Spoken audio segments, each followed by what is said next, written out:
not so hard to find a buyer for you. When money talks, you're under its spell. Ah, but what do you have when there's nothing left to sell? Hey, everybody. It's me, Alan Strickland Williams. This is Finding My Audience with Alan Strickland Williams. I'm Alan Strickland Williams. You're the audience. I found you. How you doing? It is Sunday, September 7th, 2:22 p.m. It is 90 degrees right now in Los Angeles. It's hot. It's a hot one. One quick thank you to my Patreons. Still here. Can't believe it. Appreciate you. Exciting news, guys. Very exciting news. Talk to me, baby. You will be happy to know that after over a year, I think not a year of podcast, but a year since I did the first one, we had our first real live in studio guest, Chris Crofton. Chris Crofton of I'm Your Man fame from Arrowhawk and YK Records. Chris Crofton is a great comedian, musician, writer. He's from Nashville. He used to have a band, Alcoholic Stunt Band, I believe is what it was called. He's also the subject of a new documentary called Nashville Famous, which is sort of an underground thing. I saw it at the Elysian. Sounds like Chris is going to be touring that around and trying to find a home for it. But it's great. Great story about being a performer, stand-up musician, whatever you want to say, making moves to try and further your career geographically, emotionally, artistically. And it's sort of low-key a great story of recovery, of grappling with addiction and overcoming it. Chris is a great guy. Chris I met years ago now at Mike's in Los Angeles. I had a great time with him. There used to be this festival called Turnbuckle, which was in Maquoketa, Iowa, which is in the middle of the Quad Cities, and or near there. I could be wrong about that, but I think it's close to like Moline, Davenport, and is in this barn, Codfish Hollow. It's a famous barn where they do a bunch of shows for. I think like Radiohead performed there. U2. I mean, like crazy names. And they would have a festival there. It's called Turnbuckle because it was part wrestling and part music and part comedy. And I was lucky enough to do it maybe not 2 years in a row, or maybe 2 years. I forget. I did it twice. And the first time it was like awesome, and it was when I was sort of like in a great point in my career. And the second time I did it, I was in maybe one of the lowest points of my career, really maybe ever. And also, it was one of those times where I was like, I literally had like negative $5 in my bank account. Like needed the check from the show so bad. Shout out Kristen Toomey, great Chicago comic. She basically saved my life that trip. With gas station pizza and a good attitude. And then Chris also, I just had a lot of nice times with Chris. I mean, I was acting completely out of control. I'm sure drunk and whatever else. And I just got a lot of little words of wisdom from Chris on that trip. I remember amongst the sort of like rabble of the after part, and it's like it was the type of thing too, where like all the artists kind of like hang out together and house together, and so it's just a really cool, very summer camp vibes. And I just remember at one point, I think Chris looked at me and he said, take stock of this, something along those lines. This all goes away. I think about that a lot. I think about that in sort of a positive and negative light, I guess. But he's just a special guy, really great performer. Look up his stuff, listen to his music. Again, it's I'm Your Man.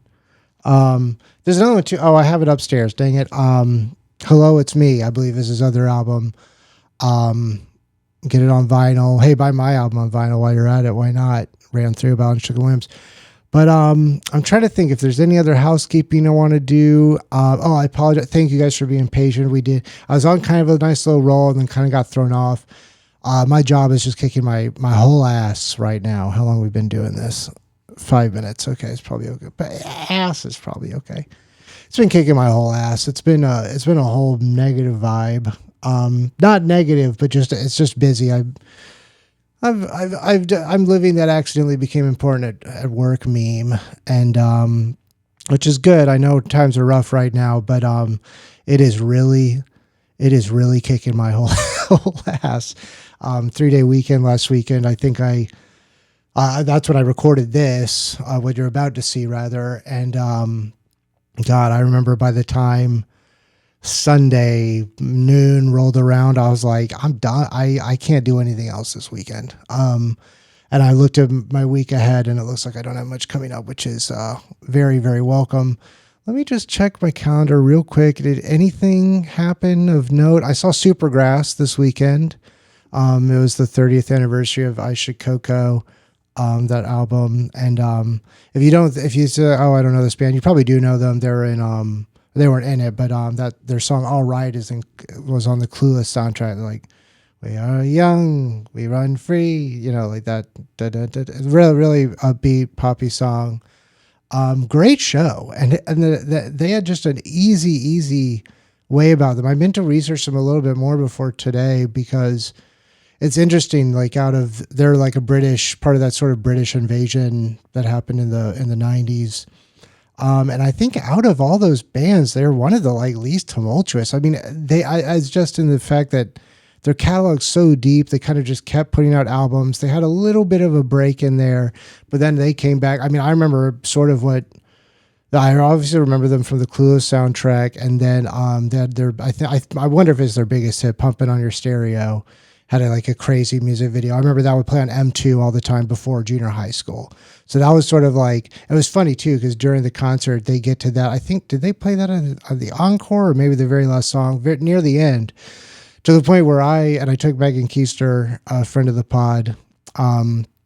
It's her birthday month. Not her words, but I used that as an excuse to go to the show. And both of us were like, I forgot they did Pump It on Your Stereo. But anyway, great show. That was really fun. I'm trying to think of anything else really since the last time. Oh, I've started editing that video I've talking about as the Philippe character to Cole's This Is Very Inside Baseball for LA. But look forward to that. Maybe I'll be able to premiere that on the next one. I'm traveling so much coming up. In this month in September. So we're going to take what we can get. I'm going to try to pump out a sort of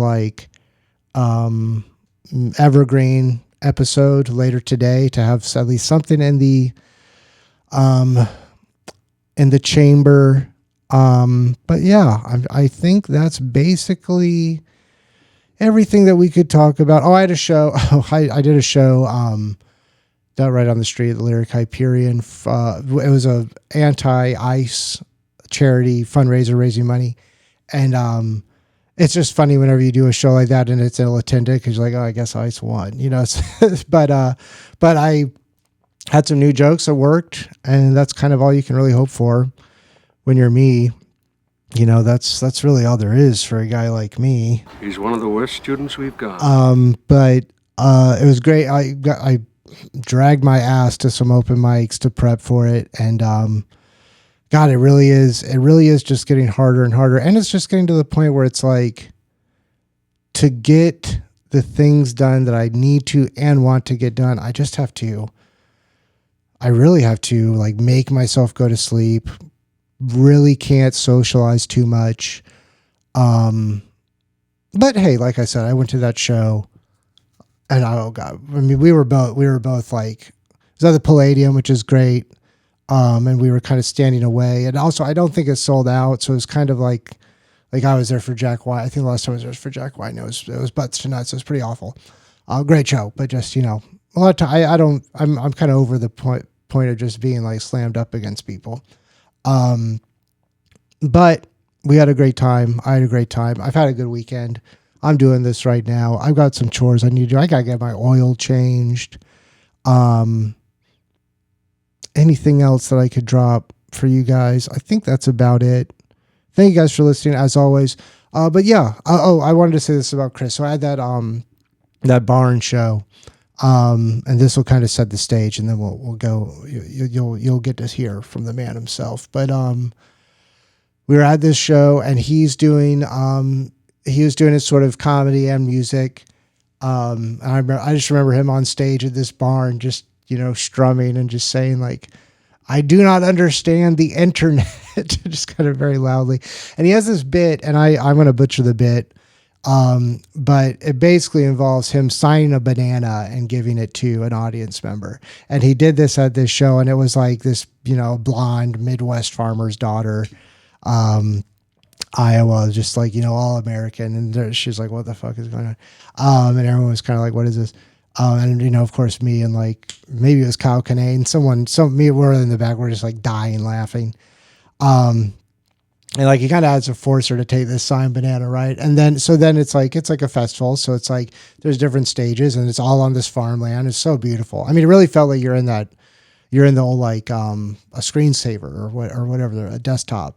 Just this rolling green and beautiful blue sky. Anyway, I walk over. I'm probably smoking a cigarette or a joint or something by a trash can, and I go to throw away whatever I had in the trash can. And I look down, and just perfectly is the eaten banana peel, or the eaten banana, and the peel is splayed out, and I can just see his name. I wish I could find this picture. I know I took it and sent it to him immediately. If I'm going to do a little bit of a search before I put this out, and if I can, I'll throw it in here. But anyway, without further ado, please enjoy a conversation with Chris Crofton. All right, as promised, I'm sitting here with Chris Crofton, musician, comedian. I'll probably do a better intro on my own. That's the best intro I've ever gotten. Thank you very much, Chris. I appreciate you. Thanks for being here. And let me just say, first guest on Finding My first live in basement studio, whatever you want to call it, guest on the podcast. So thank you very much. I'm honored that you're here. I'm thrilled. You have no idea. I'm such a fan, truly. When I first came out to Los Angeles, Alan was nice to me, which turns out is kind of a novelty out here. I've noticed it's getting even rarer. It wasn't exactly the most popular thing to do in 2014, but yes, it's even become less popular, to be friendly. So that was like a huge deal to me, because when I met Alan, he was just like, well, I think I sort of stuck my nose in the middle of like kind of a scene of people who were a lot of people from San Francisco, it seemed like. Yeah, there's a lot of people from the Bay for sure. And I was 45 years old, and like luckily I don't really register how old I am, so I'm like, why is everybody being mean to me and treating me weird? And it's like, because you're 20 years older than us. Who the fuck are you? And but I got there right as I got into LA, just as Alan was being on Conan for the first time. And I just remember, so for that, I was like walking in on a scene where people were like, oh my God, one of our coworkers basically is getting to go on Conan. So it was like a huge deal. So I just remember that was like, you were the center of like a little flurry of activity. And I got like, it was very noticeable to me that you had time to be like, I liked your set. Like that was just, that's the kind of stuff that goes a long way. Well, and I remember that too, situations where there have been whole years where like the only good thing that happened to my career is like someone I respected or liked said something nice to me like after a set. Like that was like the only, 100%. And I'm definitely not at like the level of that, but I will also say this: you're a very easy person to like. You're a very easy performer to like and get on board with, especially if you're, it was interesting. So Chris has a documentary that he's the subject of called Nashville Famous, directed by Seth Pomeroy. We'll talk a little bit more about that later. But what I was really interested, or what I found very sort of uplifting, was I go there and I look at the other comedians that I know that are also there to see your documentary, and it's like Brendan Walsh and like Shane Bianchi and Cooper Lyden and like people that I also would look at and be like, yeah, these people are funny. And these are people that like when you're at an open mic or a show, you know, you don't mind talking to them a little bit or getting to know them. Alex Hanna was there. Andy Wood was there. There's a lot of people where I'm like, oh, this is cool. This is the crowd that Chris Crofton brings in, is I thought pretty interesting. I think that you obviously have that quality because, you know, I mean, it's kind of a thing that in going into this, having you on, I'm like, well, I don't want to just sit here and like run through everything that happened in the documentary, you know, leave something on the table for people to see. But there's some stuff in it that I didn't know that I think is so fascinating. Like I didn't know that basically your jump from Nashville, where you had been for years, 13 years, was Neil Hamburger, was Greg Turkington. So that was cool too. And that was cool that he was at the screening and did the Q&A but I guess what I was just trying to get back to what I was saying, you're going to have to deal with, I didn't take my Wellbutrin yet today. I do the same thing. But you have a watchable, likable thing. I mean, clearly like this guy made a documentary about you, and there was not a lack of footage of you either to use. So it's like so I think that I don't know. I'm glad that that part of your, you know, journey, whatever, came through LA, and at the time that I was doing it too, and out there in the scene or whatever you want to say, because I just think you're completely talented in a singular way in both comedy and music, which we'll talk about. But anyway, Chris Crofton, just if you are listening to the pod or watching it, go ahead. You can stop right now and look up his stuff, look up his albums, watch his videos. Very, very good, very funny stuff. Anyway, that's sort of get that out of the way. But, I feel. I mean, the same. You know, I feel like going to Los Angeles for me. Well, we can, if you want to ask about the movie, I won't say much, but just, I mean, because I don't know what you want to ask. But I getting sober for me was like why I was so late. Because I always thought like I should go to LA and try and do this, but I was too hungover to do it. No, like, I hear you. Honestly, I just had my social network and my restaurant jobs that kept me stable, and I couldn't, like, I just couldn't leave it behind because I was too fucked up. I got drunk every night. Yeah, and I could not get drunk every night and move to LA. And I was at least self-aware enough to know I can't go there because I'll have to reestablish all these networks I need to survive, and I'm just too fucked up to do it, and I have to stay here. And you said something too in the documentary that I thought was really interesting, where you talk about when your band's going on the road to do shows, the road thing kicks in. You're like, I'm on the road, I'm on the road, so I got to do drugs like right away. Immediately. And that is a thing that I completely understand, and especially stand up too, even more so, where it's like you're pretty much alone. And so it's like you really are just kind of like, I mean, it really turned into the same thing for me, where it's like you go and like the first couple nights you're maybe good or whatever, but then you're kind of scrounging around. You're like, where's the bar you shouldn't go to? You know what I mean? Like that thing. And then you go to that bar, which and then is super fun. Super fun, and might even give you 7 minutes of material to open with the next night if you can show up the next night. Yeah, exactly. So that really struck a chord with me, and that's something that I've had to just this sort of last bout that I did a little bit of a mini tour to prep for my album recording last year, or now at the end of 2 years ago, and that was. And it was winter, and I was just like so far away from everything. And then also I think pretty much like on this on and off fight with the girl, like through the whole thing. So you're just sort of like searching for whatever you can. But there's so much stuff for any performer, anyone interested in comedy, music, any sense of artistic endeavor. Great documentary would be a great watch. Nashville Famous. I mean, I guess it is sort of one of those things that's like sort of in limbo of where you can see it and things like that. But it sounds like y'all are open to taking it around to different cities.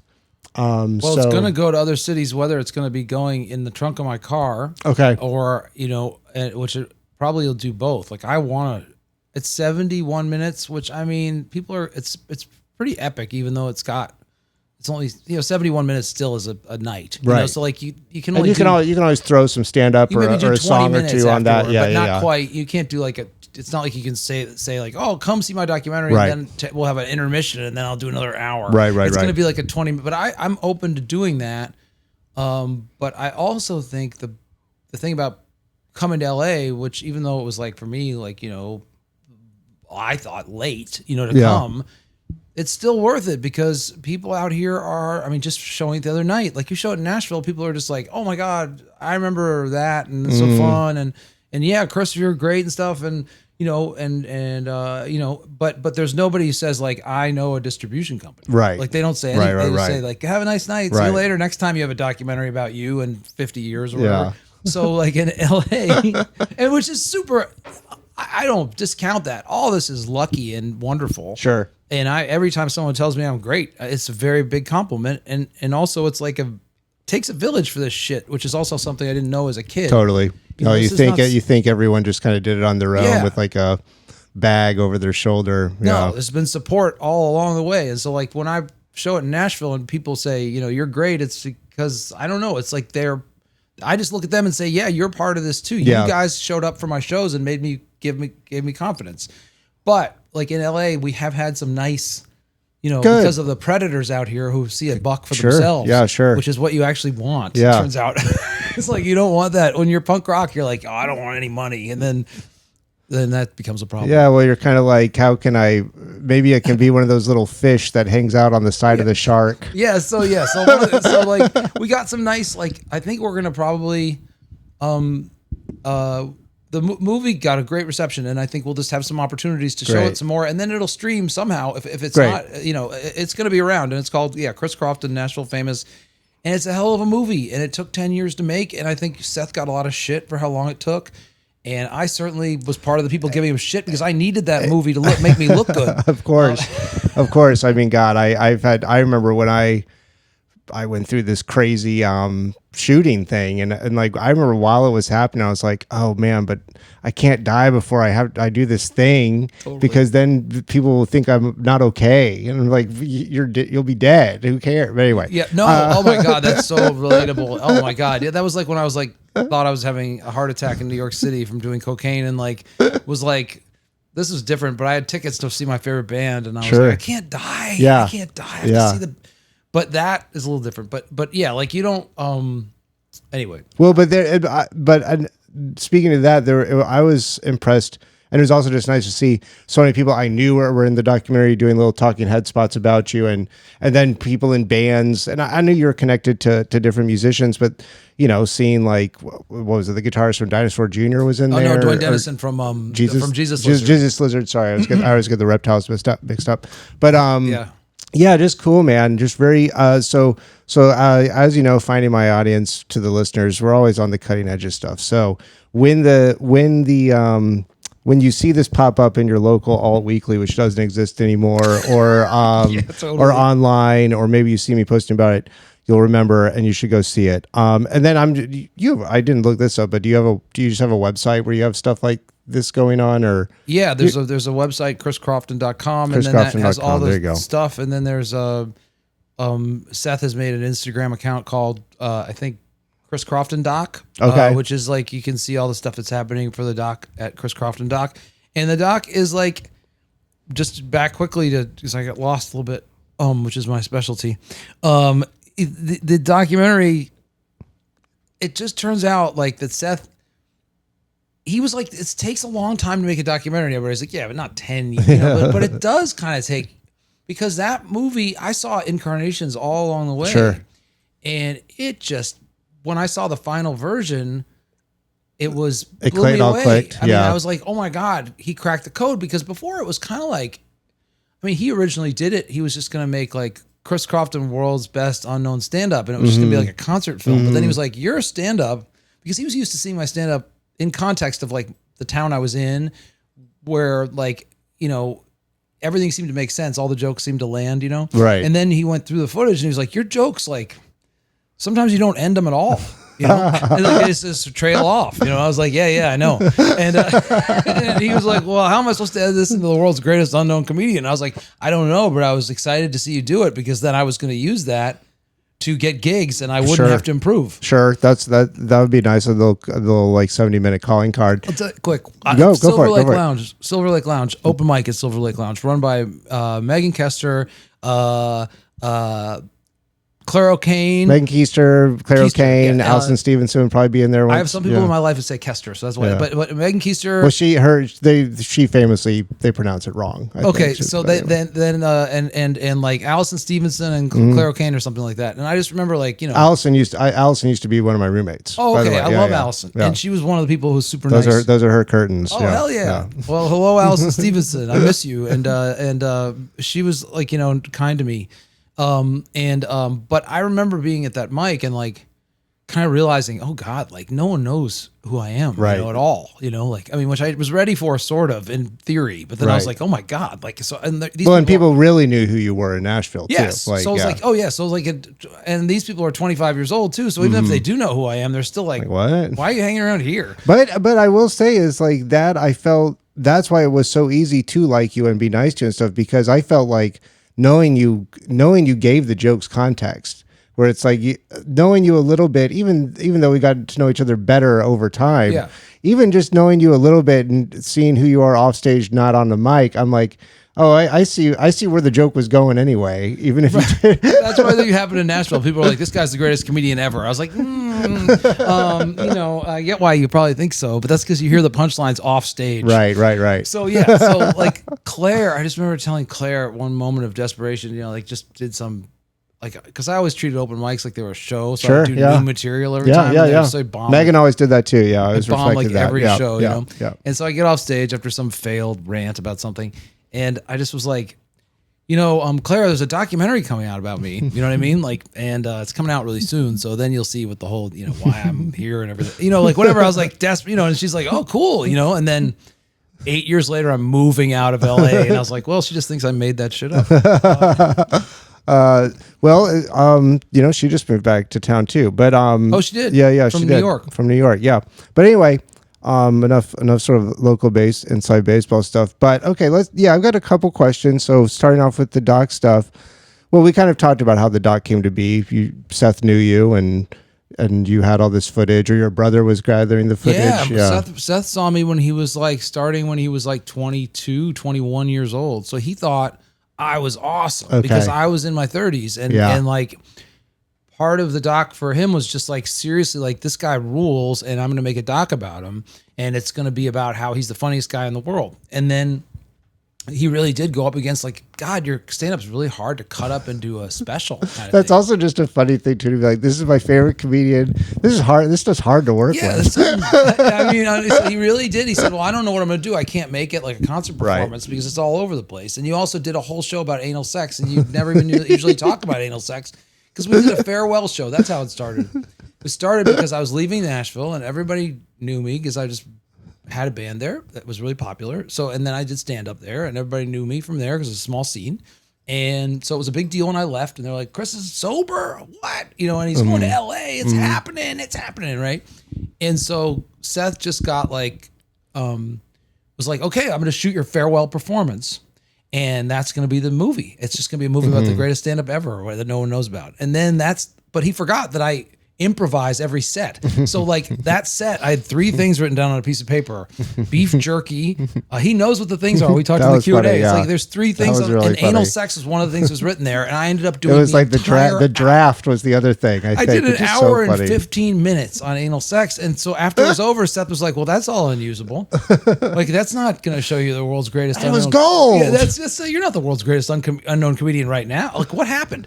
And I'm like, that's my set. You just think it's good because you're used to it. So, you know, anyway, so he's like, well, we'll do another one. And I did another farewell show. But that was the beginning. And what happened was because he couldn't make a concert film out of it, he was like, well, maybe I can make it a documentary just about the whole thing.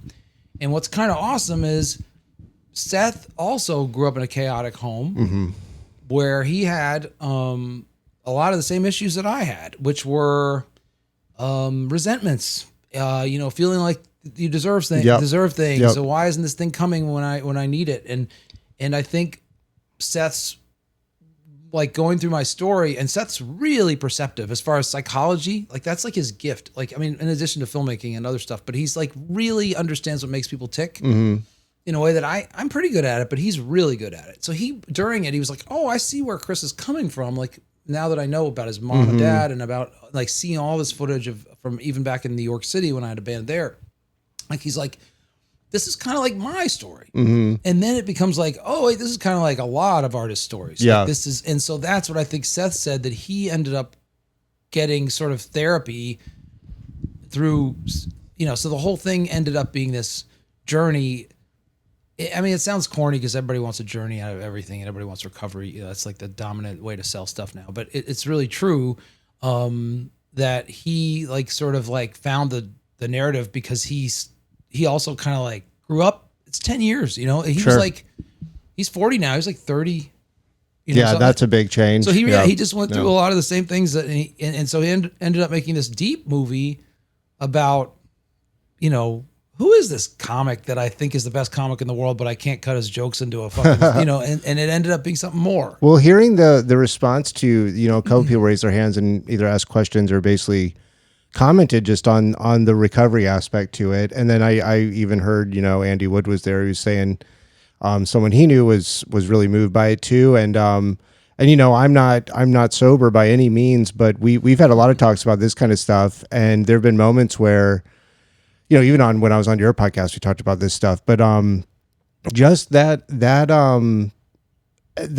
is a very powerful part of the story, and very relatable and very like, what's the word? Not didactic, but there's something to take from it. And you're very open about it, and you're a very like good, I would say, and you're definitely not trying to proselytize or change anyone's life or anything, but you do kind of have that effect, that at least what I saw from it, and just in knowing you, I just remember in Iowa, when we were in Iowa, I like had this crazy thing, and like I was in an extremely low place because of money, basically. It's always kind of about that. And then just sort of acting out, and you were just kind of talking me through some stuff, and it didn't really, of course, a lot of that stuff too, it doesn't hit you until like 7 months later when you have some weird like memory thing, and you're like, oh, but you talked about that. I don't know if it was the Q&A or in the video or in the doc, when you say one day you just sort of understood what was going on and were finally able to recognize that you had a problem and needed to deal with it, and then actually did deal with it. And that's something that like I've been able to have more moments like that. And I think it's in some small part because I've known you and like talked to you about this stuff, just because when you're in using, or whatever you want to say, whatever you want to call it, it's just is your whole world. And there's just and everything kind of exists to reinforce it. I mean, this is all stuff that, maybe don't need to get into too much, but I was just really impressed by that, and just your ability to verbalize it. Well, I was naive. I was not raised. We had some money in the beginning. Actually, it seemed like maybe we're going to have a lot of money. We had like a decent amount of money, but I was growing up in a community where everybody was really rich. Oh yeah. You're from like Connecticut, right? My dad moved us to New Canaan, Connecticut, thinking he was going to be a millionaire because his dad had been very rich, but then his dad died and lost all his money to some guy who stole all his money. But it doesn't make any difference. But my dad went from being very rich to being sort of not rich, and then he was like, but I grew up rich. It's not going to be very hard. And he grew up terrible trauma. And, he kind of just moved us to this really rich community and fell apart, and I just was like stuck, like, I didn't belong there. Everyone there was like, just like really driven by money. And I never was, maybe because my dad didn't have any, I don't know what. I just was never driven by money. It didn't interest me. So, which has become a problem also. Sure. Turns out you need that stuff. Yeah. But I was like pretty also kind of just like a very weird, earnest, friendly kid, which didn't match up with that community either. Because I was like, hello, how are you? And they're like, fuck off. They weren't like fuck off, but they were like, oh, you're one of these you're breaking the code. Be genuine. We don't do that around here. We all just show each other our stuff. Yeah. And so like I just ended up like And as I said in the Q&A, my dad just was always talking about how he wanted to kill himself Yeah. and like going to work. Yeah. Like, you know, because so I thought like oversharing was my gift. Right. Like I was like, oh, like everybody at school's shocked when I say all this stuff. And it's like, oh, it's a way to get attention. And who cares? Everyone in my family is always telling each other how miserable they are in like the most graphic terms. Well, and it's like a lot of times you hear about like being shocking or outrageous or funny as like a form of defense mechanism. But I've always talked about it like, and it sounds like this too. It's like in a way it can also be an offensive thing. Like you can throw people off by talking about stuff like that was my this. dad's move. Yeah, my dad didn't realize it, but he had very low self-esteem, and he knew the way to take control of the conversation without realizing it is if you say you're going to commit suicide, yeah, you pretty much win. Headline. So let's talk about that a little bit, because that is one thing that I did actually know that I wanted to talk about, because just that sort of review was so funny. I forget exactly what it was. And again, if it was in the Q&A or the doc, but when you're talking about how your dad basically was just like, anyone who's happy is a sellout sucker, like kind of idiot. Like it is funny when you hear these things as a kid and how they inform your life, because I do remember my sister and I still talk about it. One of my first memories is my dad, who then became very successful, but there was a moment where he was like really having a lot of trouble. He moved us out to Texas. He failed there. And basically their economy contracted, whatever. He got fired, laid off, whatever. And I just remember, I'm probably 5 or 6. I remember him coming home that day and like him sitting us on the couch and being like, never trust anyone and be your own boss and like stuff like that. And that just sort of still sticks with me. But I just thought that was so interesting how these things really do these singular moments. And of course, these are single moments that happen over and over again and get reinforced in a pattern. But, yeah, it is and you're a kid. And you're a kid. You yeah. believe what you hear from adults, even if the adult, like in retrospect, you look back and you got, my dad was a basket case. He was not my dad. He was not an authority figure, right? But he was. But you know, but to a kid, he just is because he's old. I mean, as a kid, I just remember being yelled at by an older person, like say, like I was in someone's yard. You know, it's obviously the most. You know, they say, get out of your yard. You get real scared. You know what I mean? It's just, but it just like you get older and you're like, that guy. I'm scared of that guy. Why? But it's just because they're old. So my dad telling me, you know, that everybody who's happy is not really happy and they're pretending to be happy, then you're like, you know, you're like, that's pretty fucked up. It is fucked up and it's dark and it could lead to such a bad way. And maybe it did for a while, but there's such a joy to it when someone knows that what they've been through is so fucking crazy. Yeah, it just takes and then a while. they can laugh about it, and because then that allows other people to see that too. I thought that was one of the, again, you know, we don't have to harp on it too much, and there is more to move on to. But Nashville Famous, be on the radar for it. Research it, see if it's coming to your area, because you won't want to miss it. The next thing I want to talk about, and I'm just sort of running through because we already got 25 minutes, and I want to talk about your new album, I'm Your Man. It's from Arrowhawk Records. I've been listening to it on my walks out in the beautiful Los Angeles sun, which is so fun. I miss this so much. Oh, well, see, that's great because you have that song Vitamin D on there that's sort of like about like the nice day, but still being like who you are in it. I wrote it. It was the first song I wrote pretty much out in Los Angeles, and it was about like, basically, I was like, oh no, you can get sad here too. Well, I always say that LA is the greatest place to be depressed or experience suicidal ideation. It's because true. It's like, you look around and everything and everyone is beautiful and you're just like, and I still want to fucking kill myself. And that helps. You know, that does help to know, because you know what it does? It's like, you just learn certain things through this, like Vitamin D, this song that's on the record, which, you know, I love the record. It makes me very happy that you listen to it while you're walking. Yeah. It's my favorite record I've ever done. And it, that song was just like, yeah, I came to LA and I just realized, oh my God, I get depressed here too. But I will say that the sun here, even if it still helps, like even the most low I got, like, like it just still helps to wake up and see the sun. And it does help you get out of the house. And like being in Nashville, which was part of the reason I left Nashville, I always thought, God, I should go somewhere sunny, because like in the winter, I just really completely shut down in the winter. It's like a big, dreary, long winter in Nashville, and there's no fun. There's no snow or anything. It's just sort of just this dreary, just cold and bleak, gross. Yeah, and that's like from October to like April. Yeah. It's a huge amount of the year. And I will always miss that out here. And if I, whatever, if I could come back out here, there's lots of good things about out here, but yeah, vitamin D was just about like, oh fuck, you can, well, it's just that constant thing of like, you're the problem, or like the problem's inside here. It's not not to say that there aren't external factors that will affect your situation, but my whole thing was like, I grew up in Northeast Florida. I'm like, I want to get the fuck out of here. And once I do, and I go to the Northeast where people are like, intelligent and blah, blah, everything's going to fall into place. And I'm like, oh wait, no, I'm fucking miserable here. And it's even worse because the weather is so terrible. And then it's like, you come out here and it's kind of like, okay, you got to do the work on yourself. Let's see. The other songs that really spoke to me on the album, Hard Way. Yeah, is such a good song because right away it's like, I know what this song is basically going to be about because, I've always had to learn the hard way for things too. I actually remember Andy Haynes, very funny comedian Andy Haynes. I had a conversation with him at Bigfoot Lodge one time at the bar. I used to run that show there.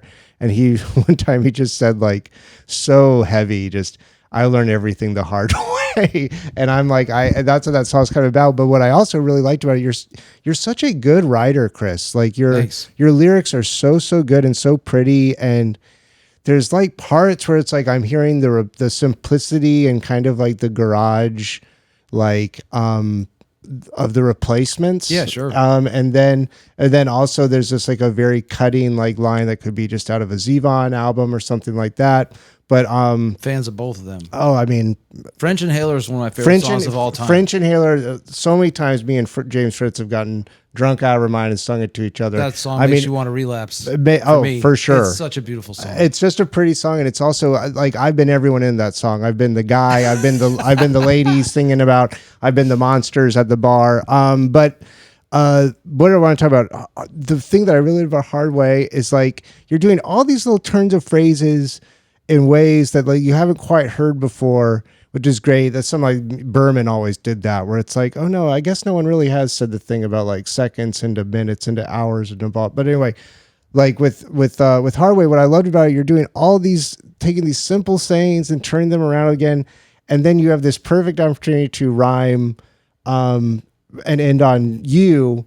But instead you say, I'm just warning y'all. And I love like that is, and also just that to outline what's wrong with you and then say you can't really do much about it.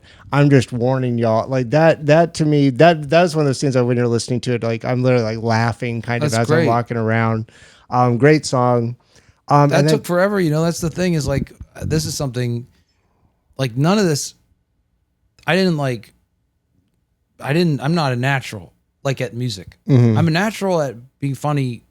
I just have a funny way about me that people have always laughed at, even when I'm not trying to be funny. Right. Yeah. Like, what's your deal? Yeah. And which can be annoying, Sure. Like, I just want to just leave me alone. I'm just trying to be, but you look funny to me, and then, but you're different. Yeah. But music is something that I just loved so much. And I was such a fan that I couldn't take it anymore. And I was like, I have to try and make this because I'm so tired of worshiping these men. Right. Right. Carrying these guitar cases. It's unacceptable, right. And well, and also once you know more about these people too, you're like, okay, they're not a god, or maybe they're talented or whatever, but like they're a moron probably in some ways. And it's like, well, I am too, so I can at least try to do this. Yeah. So like for me, like the first lyrics I tried to write were Soundgarden lyrics. I was really into like. So I was trying to write like. I was more of an Audio Slave guy, but all right, go. Well, yes, because you're way younger than me. So I like I was like into grunge, and that music was like that. I loved Nirvana and Soundgarden and stuff, and so I just thought, oh, well, those are the lyrics. Those are the lyrics you're supposed. First of all, I'm at a great disadvantage because I don't have long hair, so I'm probably not going to make it anyway. And then those lyrics, it was like. I got like the lyrics to like Rusty Cage and stuff. I was trying to write those. Yeah. Like, I'll go to take the river down to Stillwater and ride a pack of dogs, and I was trying to write stuff like that, which is not at all how I talk. Yeah. So it took a lot of trial and error to get past like, and Jonathan Richman was like kind of my ticket. Oh, okay. Because when I saw Jonathan, I can see that. When I first heard Jonathan Richman, it was a revelation just because I was like, oh my God, I can do this. I can do what this guy's doing. It's sort of funny, but it's sort of poignant and it's, and it was like a eureka moment. Yeah. I was like, I can at least have a shot. Sure. This guy's a known person, you know, like then I could maybe be a known person. But I'll just say quickly, the hard way thing, like I like talking about it because just those sorts of cliches, what you're talking about, like, you know, I found out the hard way is kind of a cliche, you know what I mean? But it doesn't, it's a cliche for a reason. Yeah. And so if you can surround a cliche with something a little more artful than the cliche can really pack a big punch. And that's like Sinatra or something. Like you listen to a Sinatra song and it's just like, I mean, I've got you under my skin or whatever. You know, it's like, it's if you just said I've got you under my skin 15 times, like it would be, you know, a bad song. But instead, those cliches, it took me a long time to realize are like really powerful. Yeah. If you deploy them correctly. Totally. Yeah. Yeah. So, with like a sort of measured rollout. Yeah. Yeah. What else? So Dreaming of You, this is the other thing too, with both the lyrics and a sort of thing that I always go back to. I always love a sort of sad message, but to a more upbeat sort of, like melody or whatever. I mean, that song's like so pretty. That's Kevin Ratterman. That song, you know, Kevin Ratterman, who's the guy the producer, who produced it, yes, and who played drums with me last night at the show. I did a music show last night in Pasadena. But he is, I've made 4 records with him. I made like my old metal band made 2 records with him, and he was just like, and I was drinking a ton then, and he was just like, he's talked about it since. He's like, I just thought you were just like this crazy drunken guy, you know, like your songs were good, but I just thought you were nuts. And he's like, you were friendly, but you were just like, you know, you just seemed nuts. Volatile. And then I came sober to him as we'd done 2 records, you know, in 2014, that record before this one, Hello, It's Me, I did with him. And he just said, basically when I walked in and played him the songs, he goes, you write normal songs too? Like for real. And then he was like, oh, because if you have songs like this, I know this amazing string player. Okay, I know, cool. you know, like my old music, he was like, well, this is whatever it is. You know, I certainly can't bring in like any trombone players or whatever. Nobody's, you know, there's no room. So he made Dreaming of You. Dreaming of You was like, I played him like the demo. It was just like 2 chords. And he was like, that's great chorus. Yeah. You know? So just build me a song around that and be back here in 2 days. You Gotcha. know? And he made it all this album all started as like a folk album, not folk, but pop, like a simple pop record. To me, it's very like 70s singer-songwriter. That's the basis. Is like Carly Simon. Yeah. And then he took it though. This is what happened. I left the studio and he was like, sent me a file that said like Merry Christmas on it, like 10 days later. And he had spent 10 days putting instruments all over that's himself. amazing. That's cool, Chris. Yeah. I mean, that's cool too, though, because that just speaks to the quality you have of people wanting to work with you and your talent of, you know, laying down a foundation of something you can build on.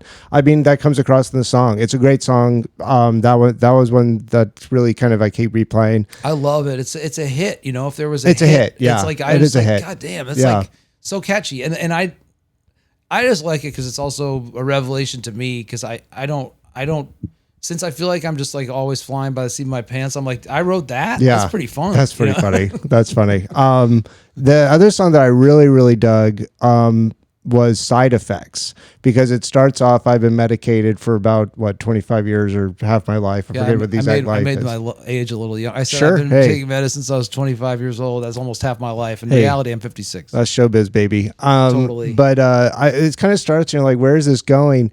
And then it turns into this like sort of sexy song.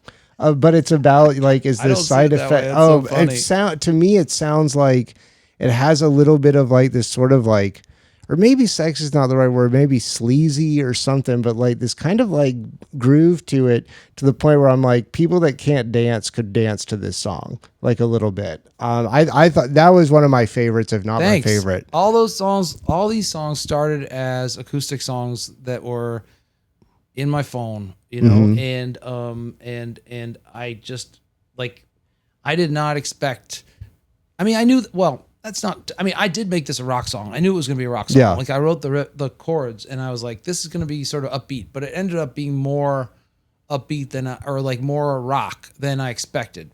I thought it was all these songs, like I thought were going to be intimate, especially with that subject matter about taking meds. Yeah. I mean, that was because I broke my hip from being on a medication. So I wrote that song after I broke my hip and I was upset about the fact that I'd lost bone to this medication that I'd been on without knowing it, and I found out at a roller rink. Breaking my hip. I see now. Okay, That's the only reason I broke my hip. Oh, 100% okay. because I was on this drug called Depakote, which can be a fine drug. Like if you have like epilepsy, it's a great drug. But I got put on it for panic attacks.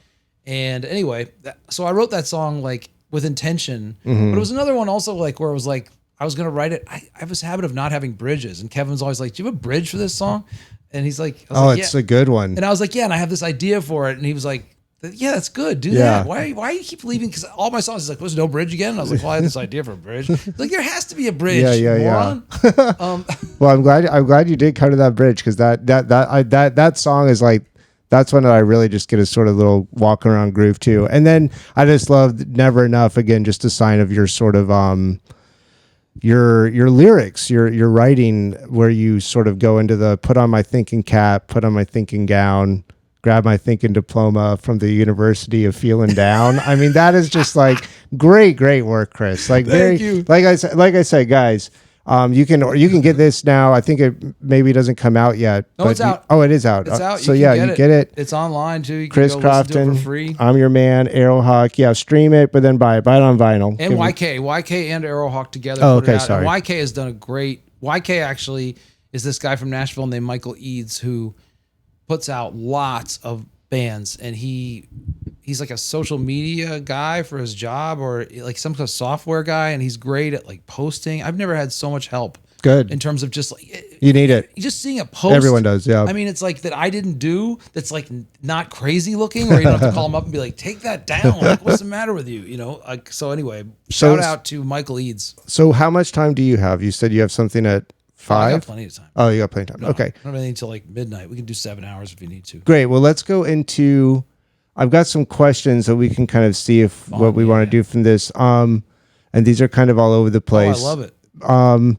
Okay, if you had to choose a place in America to, heaven forbid, suffer a terrorist attack, okay, and it's okay because in this situation, all the bad people stay in town and all the good people are gone on a vacation or something. So it's just one place that you wouldn't mind seeing totally devastated. What city in America or state or place in that America would that be, and why?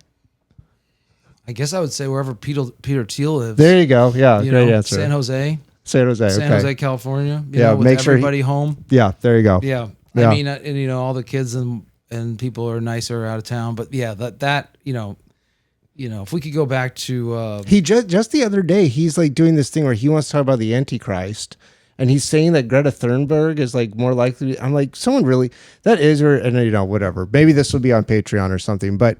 That is where you go. Someone just needs to take that guy out. Oh no, he he is like one of those guys that definitely, like, you know, when people say they go back in time and kill Hitler, that will be somebody like in the future civilizations after we're all wiped out by him. They're gonna be like, man, someone should have killed that guy.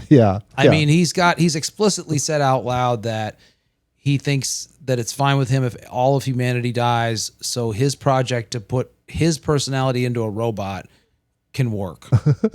I mean, he's really said that, and he has the money to kind of make that happen. Kind of That's it. the worst thing about it. It's like these people aren't crackpots because they run the world. And so you talk to people who don't know much about these people, and you tell them what they're doing, and they think you're full of shit, actually. Yeah. Like, you'll be like, you know what Peter Thiel's doing? And they're like, you're crazy. Oh, you're crazy. No, it's like you're just not paying attention at all to anything going on. And it's like, I don't want to be thinking about Peter Thiel either, but I mean, Palantir... If you know about Palantir, it's like you can't just like walk down the street the same after. Yeah, it's and it's so nasty too. I hate how they like appropriate all the like Lord of the Rings, Tolkien stuff for it. Out here, let me grab this under your foot real fast, just so that it doesn't go out on us. Okay. Well, right, that's how smart these guys are. We're really they all use every single tech company's. Like they all have their inside joke is they use names from movies and books they like. Something they have in common with Led Zeppelin. Okay, I probably could have led up to that terrorist attack question, but anyway, next up, favorite comics. Who were your favorite comics either now or then or that you look to? Oh God. I mean, a couple of them have like become very unpopular for good reason. You know, like, you know, Dave Chappelle. Sure. You know, I loved. Sure. Louis C.K. was a big influence. But I mean, going back because I'm older, Steve Martin. Yeah, I love really, Steve like Martin. as a kid, what got me into comedy was I have those records. Oh, and Maria Bamford. Maria Bamford, I think, is a total genius. Yeah, I think she's maybe the best comedian. Yeah. So you get like, you know, I just think for like, you know, like I've always liked like intellectual kind of comedians, you know, like George Carlin or something like that. And I thought Louis C.K. was sort of an inheritor of that, but then he did like, you know, whatever he's, you know, it just sucks because, but I don't think about him a whole lot. I think about Richard Pryor. I think about, Steve Martin, the ones I saw when I was like 8 or 9 years old. You know, I saw Richard Pryor, I saw Steve Martin, and Steve Martin was like, oh, and I saw Don Rickles. Oh, really? And I saw, yeah. I mean, I'm not in person, but I mean, I saw him on TV. You know, I thought Don Rickles was hilarious, and I saw like, but then I got into Lenny Bruce because I bought like his live performance from Carnegie Hall, and like it's just so weird to me. And I recommend, well, I don't recommend it really because it's like all his references are so celebrities are all dead and stuff. I had that sort of thing with that Mort Saul guy because I heard Mort Saul was like a real like lead into like Woody Allen or whatever. I was turning, he's just calling everybody eggheads and talking about Eisenhower, and I'm like, I don't really understand what's going on here. So Lenny Bruce has this record live at Carnegie Hall, which inspired me for a bunch of reasons. First of all, he was never afraid to go on forever without a punchline. Right. Which I was just amazed by, but he was so damn cool that the whole room was silent while he was talking, so it didn't make any difference. Also, that record was recorded at Carnegie Hall at midnight. Oh wow! During a blizzard. That's crazy. So like so he was like, I feel like we snuck in here, you know. Which just thinking about that, I don't think they do midnight shows at Carnegie Hall anymore. No. For dirty comedians. So anyway, that's awesome. But that show was to me like what kind of made me feel better about my stand-up being not as pro as like, you know, like for me in a comedy club, like my jokes take too long, you know, so it's like it's very hard for me to do the short version, right? And so like hearing him inspired me because I said, oh, here's a guy who was basically charismatic and could get away for talking with 10 minutes without a punchline. Now that's not to say I don't want to have punchlines, but it just at that time when I was trying to figure it out, it made me feel good. It spoke to you. That there's another way to do it besides like I was also watching live from the Improv or whatever because that was the early 90s when I was or late 80s when I was watching, you know, they just had people doing jokes that were bing bang boom bang bing, right. And I was like, oh god, I don't know if I could do that. And then I always like to ask, are there any like least favorite or like notable people that you really are like, why is that person successful? Or I mean Joe Rogan. I mean, are you allowed to? I mean, the entire Rogan's almost not even really a stand-up. No, he's not at all. Yeah. Oh my god, have you seen that Elephant Graveyard thing? Oh, it's so good. Yeah. Holy hell. Yeah. Shout out to Elephant Graveyard. He did this great. It's a YouTube account. Did a great sort of does a series of them. Does them a lot. I came to know the guy because there's a podcast called Raccoon Tweeties run by Brendan Cooney and Gerardo Alarcon, and I like Brendan Cooney. They just rip on this guy Brendan Schaub, who's a product of Joe Rogan. He's a UFC fighter who then released an album or a special called Gringo Poppy, and like he literally has like sort of CTE, so he says things wrong, and he's always like he's also just a liar and like a bad person. So it's just tons, and he has like 3 podcasts, so it's just tons of material to focus on. Elephant Graveyard has kind of been on ripping apart that guy for a long time. But yeah, there's like an hour plus long documentary essentially that this guy put together. I think he's Canadian or something.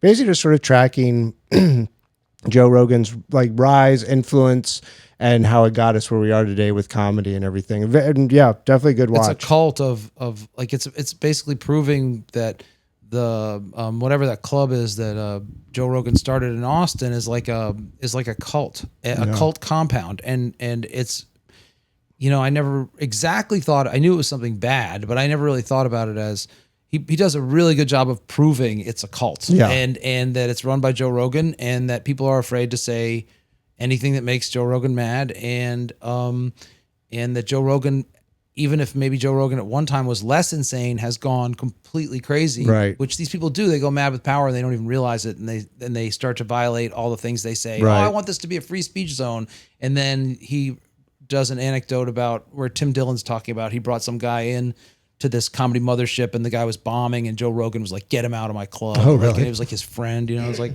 so like, you know, Joe Rogan, you know, doesn't realize that he's become what he pretended to hate. So I think those kinds of things, and I also am just not a fan of like people like Bill Maher who poses comedians and are hack people who are just have been rich for too long and don't know what they're talking about. And Shout out to there's a podcast called I Hate Bill Maher that Well Weldon runs. I did a Patreon app, check that out. But yeah, that kind of thing. Yeah. I mean, I don't consider like the idea of any art form becoming like a place where bullies are doing well. yeah, That doesn't make any sense. Like Right. art is supposed to be for bullies are supposed to be doing business or running like, you know, corrupt hot dog stands or being whatever. president or something. Yeah, like that. or yeah, like running a corrupt hot dog stand like America. But they're not supposed to be. They're not supposed to be messing around in the arts. But you know, they want it all. You know, and we're living in this golden age where bullies have somehow taken over comedy. I mean, there's always been bullies. I don't mean to say comedy was ever some utopia. Oh no, totally.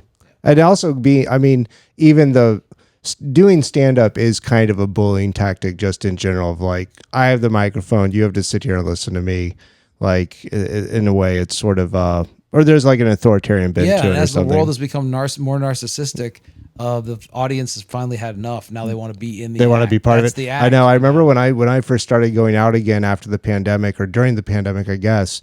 It was like the biggest difference was used to be you'd go and you do a show and no one wanted to sit in the front row. Yeah. And now it's like people want to sit in the front row, and it's like, oh, which one's So worse? weird. Maybe there shouldn't be people in the It's front so row. weird.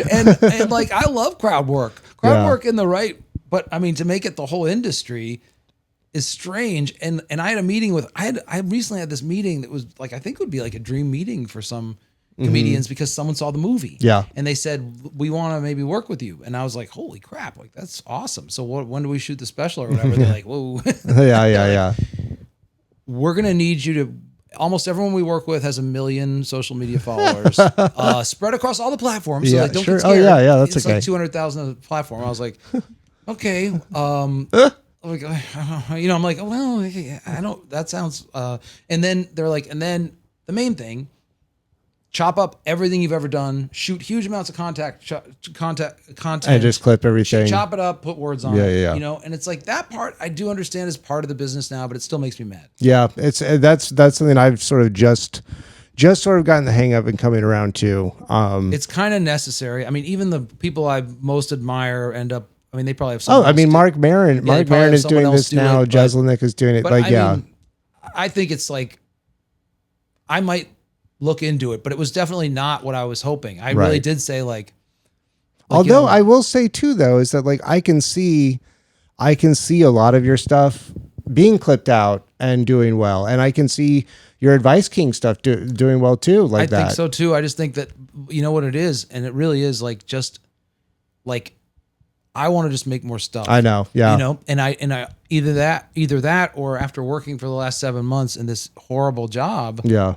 like I mean, I just when I came home from work, I was fucking wiped out. Just wiped and out. So No, I I hear said, you. know, and you know, I understand there's some like thyroid cases that can. Like I also think that's part of like the equation, like with being successful, is you have to be like Some people are kind of chemically like sleep 4 hours a night. yeah, like yeah. the whole reason like stupid old Trump is like having, because that idiot doesn't need much sleep. Yeah. You know, he just wakes up in the morning and is like, wow, starts doing evil. Yeah. Like, if I were evil, I would still be less harmful than Trump because I have to sleep like yeah. 13 You need to hours get your a day. you need to get your 8 hours to be evil. I wouldn't be up. I would not do this stuff. I can't really abuse these people today because I didn't get my good REM Too sleep. fucking tired. Yeah.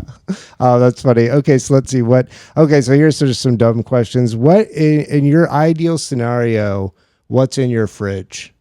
Like what would be obviously maybe the cold brew. Yeah, coffee. Like, well, it could be cold brew coffee or any kind of coffee. Bag of coffee that I could make into coffee.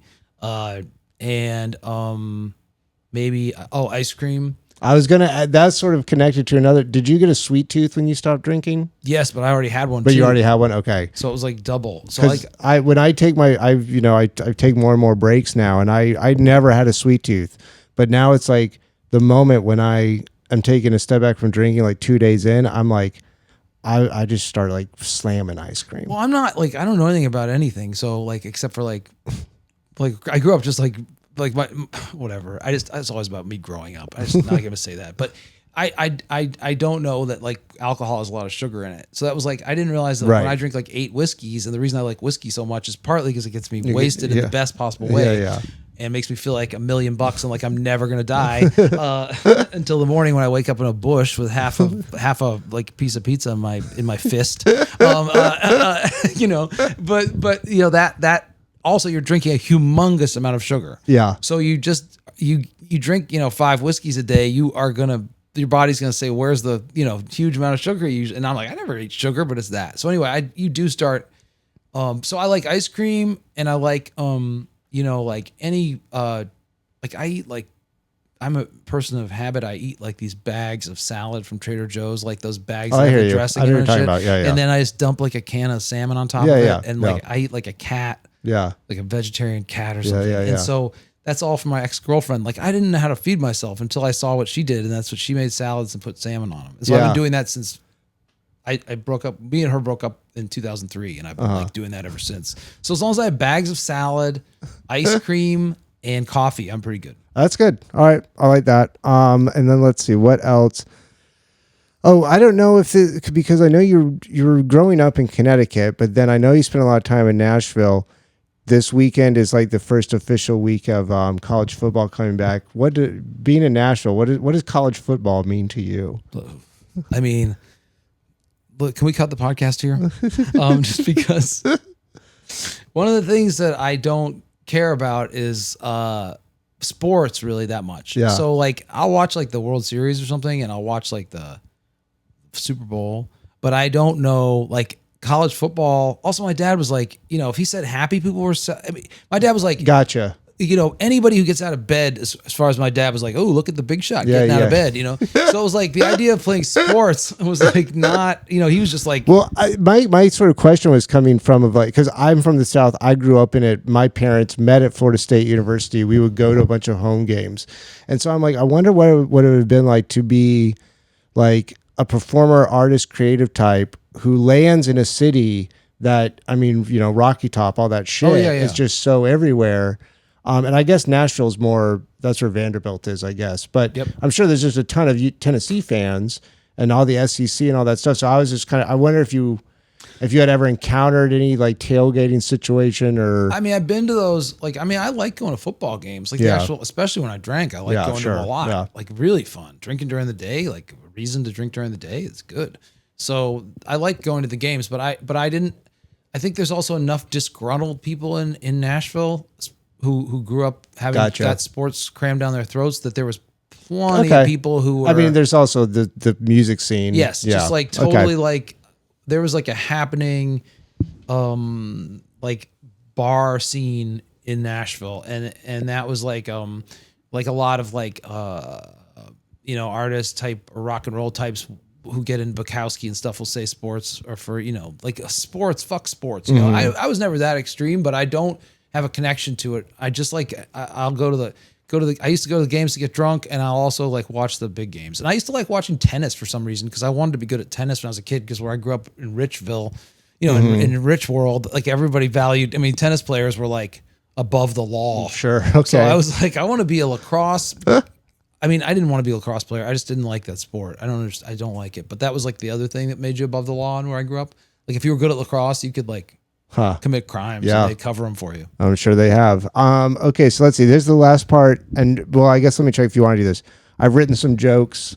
These are like dumb or maybe based on topical stuff. We can take turns saying them. I like all this. Can you read this, or do you want me to make it a little bigger? No, I'll read it. All right, cool. You want to take the first one? Yeah. You see it right here? I do see it. Actually, it's worse with these. Do you want me to? No, I got it. Dave Thomas, the famously adopted founder of Wendy's, never met his biological mother. Sad for Dave, happy for us that he turned his childhood trauma into the delicious Frosty. Yum. Yeah, yum. I had a Frosty last night. All right, here's one. Sabrina Carpenter just released her new album, Man's Best Friend. There's only one carpenter who is man's best friend for me, and his name is Jesus Christ. I wish he put out an album about being a little slut. All right. Oh my God. Next it's up. funny, just quickly, you talk about, it's funny you talk about religion. Like, I just remember your first time I saw you on Conan, which I watched from, I think you were there, maybe it was after it taped in the afternoon or something. At Echoes. On, Yeah. So I was there. And anyway, just, you did the shout out to the big guy thing. So this is interesting. I never. Oh, my grandfather was a Southern Baptist minister. I grew up in the church. Okay, well then that's that.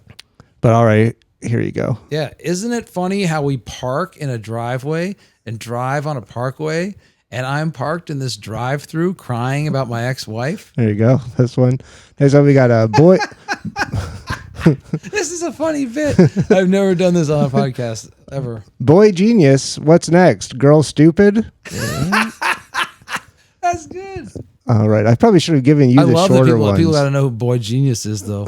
But if you do know who Boy Genius, boy, are you tired of him? Oh no! How about you do this one? Do you do this one down there, and I'll do the next one. Which one is that? The one I've got the cursor. Oh yeah. How you do one?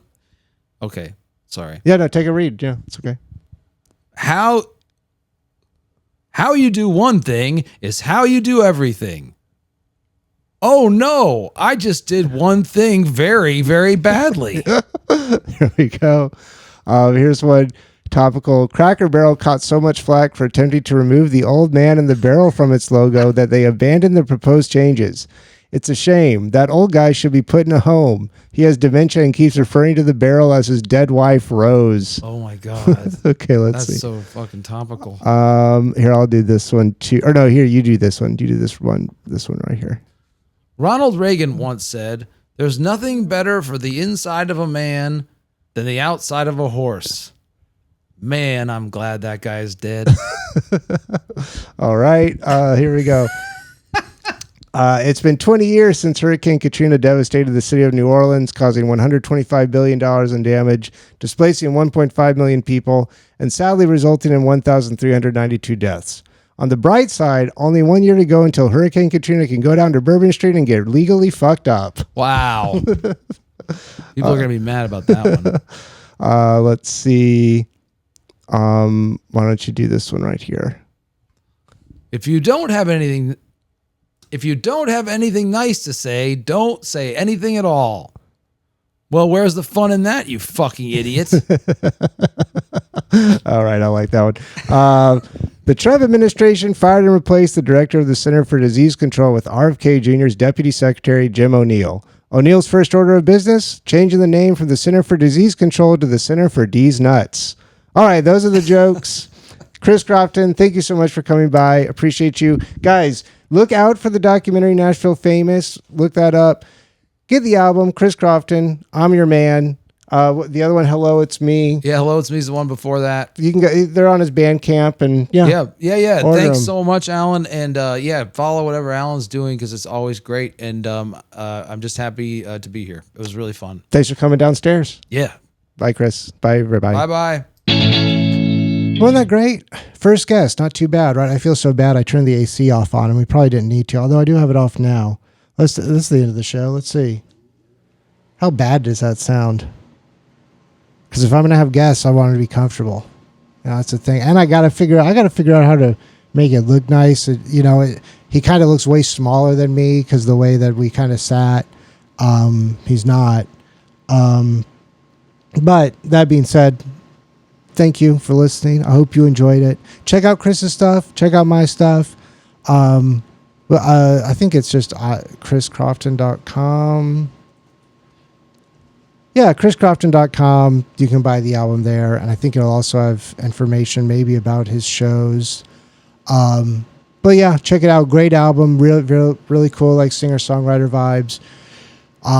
Really, really cutting, sharp, and good sense of humor and relatable and everything we want out of an album. But yeah, that's it. Thank you guys for listening. I'll see you in the funny papers.